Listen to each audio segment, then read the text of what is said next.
তৃণমূলের নষ্টনীর বিস্ফোরক বিজেপি বিধায়ক দিব্যেন্দু অধিকারী। তৃণমূলের 10 থেকে 15 জন সাংসদ ফোন করেছেন, এমনটাই বিস্ফোরক দাবি মুখ্যমন্ত্রীর ভাইয়ের। তৃণমূলের নষ্টনীর বিস্ফোরক বিজেপি বিধায়ক দিব্যেন্দু অধিকারী। তৃণমূলের 10 থেকে 15 জন সাংসদ ফোন করেছেন, বিস্ফোরক দাবি মুখ্যমন্ত্রীর ভাইয়ের। যেমনটা আপনাদের বলছিলাম যে তৃণমূলের নষ্টনীর বিস্ফোরক বিজেপি বিধায়ক দিব্যেন্দু অধিকারী। তৃণমূলের 10 থেকে 15 জন সাংসদ তাকে ফোন করেছেন, বিস্ফোরক দাবি মুখ্যমন্ত্রীর ভাইয়ের। আরো বিস্তারিত জানাবে সুজিত, আমাদের সঙ্গে রয়েছে। সুজিত, এক বিস্ফোরক বিজেপি বিধায়ক দিব্যেন্দু অধিকারী, তৃণমূলের 10 থেকে 15 জন সাংসদ তাকে ফোন করেছেন, কি কথা হয়েছে, কি জানতে পারছো?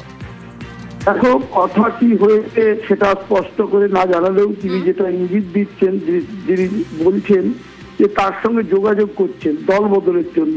কারণ তিনি একথাও বলছেন, দল বদলের বিষয়টি দলের বিষয় এবং দলের সিদ্ধান্ত, দলের সভাপতির সিদ্ধান্ত, এবং দল বদলের বিষয় নিয়ে যে তার সঙ্গে কথা বলছেন সেটা বলতে গিয়ে তিনি কিন্তু জানাচ্ছেন তিনি সাংসদ ছিলেন, দুবার ভোটে জিতে দিল্লি গিয়েছিলেন, তখন থেকেই তার সঙ্গে তাদের পরিচয়। সেই পরিচয়ের সূত্র ধরে তার কাছে ফোন আসছে এবং তিনি দাবি করছেন যেসব ফোন আসছে তাতে দলবদলই করতে চাইছেন বা বিজেপিতে আসতে চাইছেন। এবং তিনি সে কথা বলতে গিয়েই বলে দিলেন যে আসলে দলের সভাপতি যে সিদ্ধান্ত নিয়েছেন যে দলবদল বা দলে নেওয়া সবটাই দলের বিষয়, তাই তাদের বলেছি।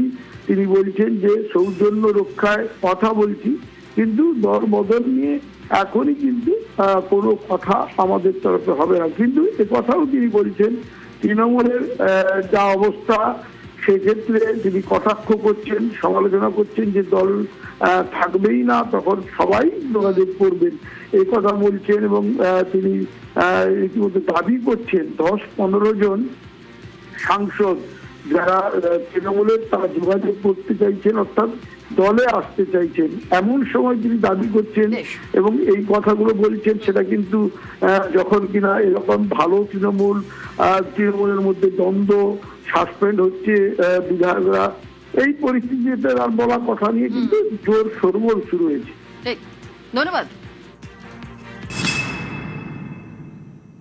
আমার কাছে ব্যক্তিগতভাবে ফোন এসেছে মিনিমাম 10 থেকে 15 জন তৃণমূল কংগ্রেসের সাংসদ, যাদের সাথে আমার সংসদীয় জীবন কেটেছে।